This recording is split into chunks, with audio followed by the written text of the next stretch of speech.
بسم اللہ الرحمن الرحیم۔ رسول اللہ صلی اللہ علیہ وآلہ وسلم نے ارشاد فرمایا، جو شخص ایک کپڑے میں نماز پڑھے تو وہ اس کے دونوں کناروں کو ایک دوسرے کے مخالف سمت کر لے، دائیں کنارے کو بائیں کندھے پر اور بائیں کنارے کو دائیں کندھے پر۔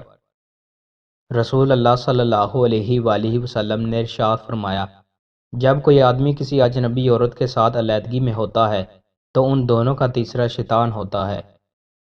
رسول اللہ صلی اللہ علیہ وآلہ وسلم نے ارشاد فرمایا، جو کوئی مسلمان کسی مسلمان کو کسی ایسی جگہ تنہا چھوڑ دے جہاں اس کی بے حرمتی اور بے عزتی کی جا رہی ہو تو اللہ اس شخص کو ایسی جگہ تنہا بے یار و مددگار چھوڑ دے گا جہاں وہ مدد کا محتاج ہوگا۔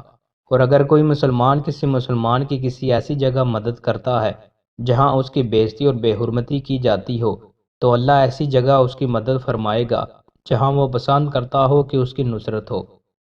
رسول اللہ صلی اللہ علیہ وآلہ وسلم نے ارشاد فرمایا، جس شخص کے پاس اس کے مسلمان بھائی کی غیبت کی جائے اور وہ اس کی نصرت و دفاع پر قادر ہو اور اس نے اس کا دفاع کیا تو اللہ دنیا و آخرت میں اس کی نصرت و دفاع فرمائے گا۔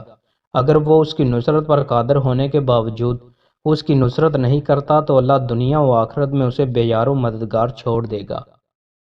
رسول اللہ صلی اللہ علیہ وآلہ وسلم نے ارشاد فرمایا، جس شخص کی بیٹی ہو اور وہ اسے زندہ دفن نہ کرے اور نہ اس کی اہانت کرے اور نہ ہی وہ اپنے بیٹے کو اس پر ترجیح دے تو اللہ اسے جنت میں داخل فرمائے گا۔ رسول اللہ صلی اللہ علیہ وآلہ وسلم نے ارشاد فرمایا، مسلمانوں کے گھروں میں سے وہ گھر بہتر ہے جس میں کوئی یتیم ہو اور اس کے ساتھ اچھا سلوک کیا جاتا ہو، اور مسلمانوں کا وہ گھر برا ہے جس میں کوئی یتیم ہو اور اس کے ساتھ برا سلوک کیا جاتا ہو۔ رسول اللہ صلی اللہ علیہ وآلہ وسلم نے ارشاد فرمایا، جو نوجوان کسی عمر رسیدہ شخص کی اس کے عمر رسیدہ ہونے کی وجہ سے عزت کرتا ہے تو اللہ اس کے عمر رسیدہ ہونے پر ایسا شخص متعین فرمائے گا جو اس کی عزت کرے گا۔ تمیم داری رضی اللہ تعالیٰ عنہ سے روایت ہے کہ نبی صلی اللہ علیہ وآلہ وسلم نے 3 مرتبہ فرمایا، دین اخلاص و خیر خواہی کا نام ہے۔ ہم نے عرض کیا کس کے لیے؟ فرمایا اللہ کے لیے، اس کی کتاب کے لیے، اس کے رسول کے لیے، مسلمانوں کے حکمرانوں کے لیے اور عام مسلمانوں کے لیے۔ دوستوں، مزید اچھی ویڈیوز کے لیے ہمارے چینل کو سبسکرائب لازمی کریں۔ بہت شکریہ۔